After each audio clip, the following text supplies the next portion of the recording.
नमस्कार, Vaishali spices and स्वीट्समध्ये तुमचे खूप खूप स्वागत आहे। आज मी बनवत आहे फिश फ्राय। हे बनवायला खूप सोपे आहे आणि खायलाही खूप टेस्टी लागते। चला तर मग बघूया हे कसे बनवायचे। इथे मी बेसन घेतले, 2 चम्मच बेसन घ्यायचे आहे आपल्याला। त्यानंतर 1 चम्मच हळदी पावडर टाकले आहे। त्यानंतर मी धने पावडर टाकले आहे, ते 2 चम्मच टाकले आहे। त्यानंतर याच्यामध्ये 1 चम्मच लाल तिखट टाकले आहे व 1 चम्मच मी गरम मसाला घातला आहे। हा घरी बनवलेला गरम मसाला आहे। याची लिंक मी डिस्क्रिप्शन बॉक्समध्ये दिलेली आहे। त्यानंतर अद्रक लसूणची पेस्ट आहे ती घातली आहे 1 चम्मच आणि अर्धा लिंबाचा रस काढलेला आहे तो मी 1 चम्मच घातला आहे। याच्यामध्ये मसाले आपण आपल्या आवडीनुसार कमी जास्त किंवा कोणते मसाले आपल्याला आवडते त्यानुसार आपण घालू शकतो। त्याच्यानंतर याच्यामध्ये मी 2 चम्मच तेल घातलेले आहे। ही रेसिपी बनवायला जितकी सोपी आहे खायला तितकीच टेस्टी लागते।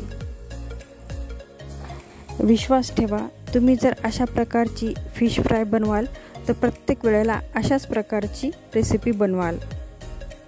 आता आपल्याला सर्व मसाले हे मिक्स करून घ्यायचे आहे। अशा प्रकारची फिश फ्राय लहान मुलांना तर खूपच आवडेल। याच्यात थोडं पाणी ॲड करून याचं गाढं असं मिक्सचर तयार करायचं आहे। तुम्हाला जर फिशच्या वेगवेगळ्या रेसिपी आवडत असतील तर मी या अगोदर एक फिशची रेसिपी टाकलेली आहे, ते तुम्ही चेक करू शकता। अशा प्रकारे गाढं मिक्सचर तयार करायचं आहे। आता आपण याच्यामध्ये फिश टाकणार आहोत। मी इथे अर्धा किलो फिशचा वापर केलेला आहे।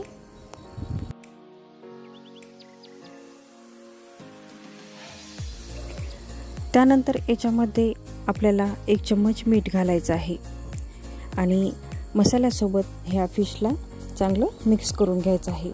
इथे मी हातानेच याला मिक्स करून घेत आहे, त्याच्यामुळे जो मसाला बनवला आहे तो फिशला सर्व बाजूने चांगला लागला जाईल। फिशला चांगल्या प्रकारे कोटिंग झाली आहे।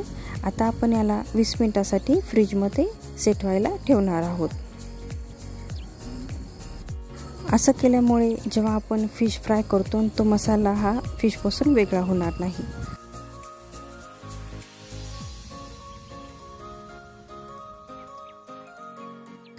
इथे मी एका पॅनमध्ये तेल घेतलेलं आहे। तेल आपल्याला थोडंसं जास्तच घ्यायचं आहे कारण आपल्याला फिश ही याच्यामध्ये फ्राय करायची आहे।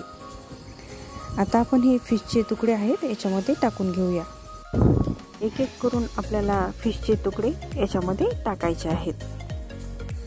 तेल तापवताना नॉर्मल टेम्परेचरपेक्षा थोडंसं जास्त गरम करायचं आहे, त्यामुळे फिश ही पॅनला चिटकणार नाही। गॅसची फ्लेम आपल्याला मीडियम ठेवायची आहे। एका बाजूने 2 मिनिटं तळल्यानंतर याला आपण दुसऱ्या बाजूने तळून घ्यायचं आहे। 2 ते 3 मिनिटं लागतील याला दुसऱ्या बाजूने ही तळायला। याला दोन्ही बाजूने छान फ्राय करून घ्यायचं आहे। तुम्ही बघू शकता फिश छान प्रकारे फ्राय झाली आहे। आता आपण याला प्लेटमध्ये काढून घेणार आहोत। फिश खाताना याच्यावर थोडासा चाट मसाला टाका आणि लिंबू आणि कांद्यासोबत याची मजा घ्या। यासोबतच माझ्या चॅनलला लाईक, शेअर आणि सबस्क्राईब करायला विसरू नका।